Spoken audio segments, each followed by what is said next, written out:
حضرت آدم علیہ السلام اماں حوا علیہ السلام کی ملاقات۔ بسم اللہ الرحمن الرحیم۔ امام سعدی رحمۃ اللہ علیہ نے حضرت عبداللہ بن عباس رضی اللہ عنہ، حضرت عبداللہ بن مسعود رضی اللہ عنہ اور دیگر صحابہ کرام رضی اللہ عنہ سے روایت ہے کہ انہوں نے فرمایا، ابلیس کو جنت سے نکال دیا گیا اور حضرت آدم علیہ السلام کو داخل کر دیا گیا۔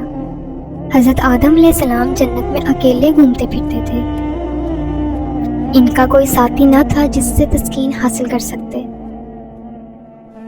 ایک بار آپ سوئے، جب جاگے تو دیکھا آپ کے سر کے پاس ایک خاتون بیٹھی ہے۔ انہیں اللہ نے آپ کی پسلی سے پیدا فرمایا تھا۔ آپ نے فرمایا، تو کون ہے؟ انہوں نے کہا، میں عورت ہوں، میرا نام حوا ہے۔ آپ علیہ السلام نے فرمایا، تجھے کس لیے پیدا کیا گیا ہے؟ انہوں نے کہا، مجھے اس لیے پیدا کیا گیا تاکہ آپ مجھ سے تسکین حاصل کریں۔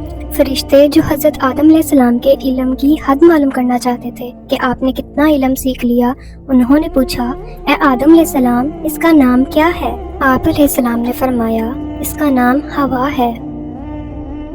فرشتوں نے پوچھا، اے آدم علیہ السلام، اس کا نام حوا کیوں ہے؟ آپ علیہ السلام نے فرمایا، کیونکہ وہ زندہ وجود سے پیدا کی گئی ہے۔ اس طرح اللہ تعالیٰ نے حضرت آدم علیہ السلام اور اماں حوا علیہ السلام کی ملاقات کروائی۔